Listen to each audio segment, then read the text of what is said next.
स्वागत है फ्रेंड्स आप सभी का एम टेक्नो चैनल में। और आज की जो वीडियो रहेगी फ्रेंड्स वो लुब्रिकेशन से संबंधित रहेगी, यानी कि लुब्रिकेशन से इंपॉर्टेंट क्वेश्चन आंसर जो गवर्नमेंट एग्जाम में पूछे जाते हैं उनसे रिलेटिव वीडियो रहेगी फ्रेंड्स। सबसे पहले फ्रेंड्स क्वेश्चन पूछा गया लुब्रिकेशन से, पूछा गया लुब्रिकेशन की आवश्यकता होती है।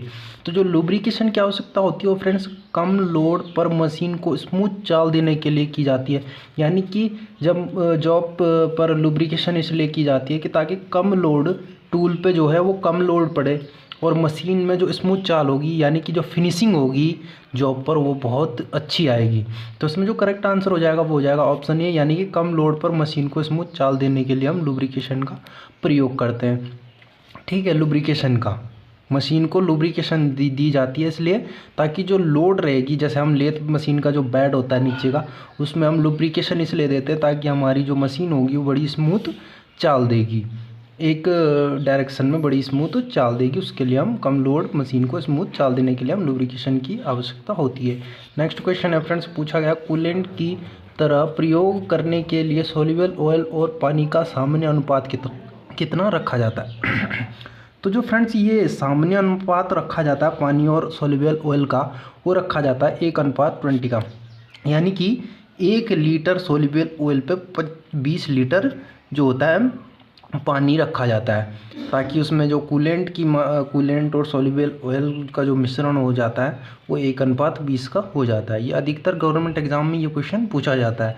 अगला क्वेश्चन है फ्रेंड्स, पूछा गया सेमी लिक्विड लुब्रिकेशन का एक अच्छा उदाहरण है। तो जो सेमी लिक्विड लुब्रिकेशन का एक अच्छा उदाहरण है फ्रेंड्स वो है ग्रीस ही एक सेमी लिक्विड लुब्रिकेशन का एक अच्छा उदाहरण है। अधिकांश गवर्नमेंट एग्जाम में ये क्वेश्चन भी पूछा जाता है। ये दो क्वेश्चन इंपॉर्टेंट क्वेश्चन है, अधिकतर एग्जाम में ये क्वेश्चन पूछा जाता है। तो नेक्स्ट क्वेश्चन है फ्रेंड्स, पूछा गया है ग्रेविटी फीड लुब्रिकेशन का एक अच्छा उदाहरण है। तो जो ग्रेविटी पीछे जो क्वेश्चन पूछा गया था फ्रेंड्स उसमें सेमी लिक्विड लुब्रिकेशन था, इसमें पूछा गया है gravity feed lubrication. Gravity feed lubrication का जो एक अच्छा उदाहरण होता है फ्रेंड्स वो होता है वीक फीड लुब्रिकेशन। यानी कि इसमें वीक फीड लुब्रिकेशन जो होता है वो ग्रेविटी फीड लुब्रिकेशन का एक अच्छा उदाहरण होता है। उसमें जो है ग्रेविटी फीड लुब्रिकेशन में जो है वीक फीड लुब्रिकेटर दिया जाता है।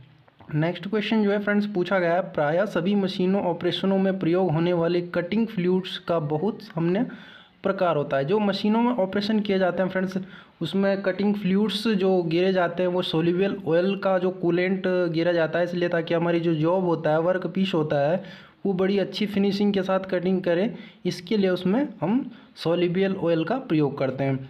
नेक्स्ट क्वेश्चन जो है फ्रेंड्स पूछा गया फायर पॉइंट होता है। तो फायर पॉइंट होता है यानी कि जो टूल जॉब पर जब घर्षण करते हुए कटिंग करते हुए जब वो फायर पॉइंट यानी कि अग्नि जब फेंकने लगता है तो उसको फायर पॉइंट कहते हैं। तो वो तब होता है फ्रेंड्स जब वह न्यूनतम तापमान जिस पर तेल वास्तव में बिना आग पकड़े एक चमक को आश्रय देने के लिए पर्याप्त भाप देता है। यानी कि जब कूलेंट गिरता रहता है और टूल वर्क करता है, जॉब पर वर्क करता है, तो जब वो एक अग्नि फेंकने लगता है यानी कि टूल घिस जाता है और कटिंग करते हुए अग्नि जब फेंकने लग जाता है तो उसको फायर पॉइंट बोलते हैं। तो उस टाइम उसको ही हम जो है इसमें करेक्ट आंसर जो हो जाएगा फ्रेंड्स वो ऑप्शन सी हो जाएगा। यानी कि वह न्यूनतम तापमान जिस पर तेल वास्तव में बिना आग पकड़े चमक को आश्रय देने के लिए प्राप्त भाप देने लगता है, तो उसे हम फायर पॉइंट कहते हैं।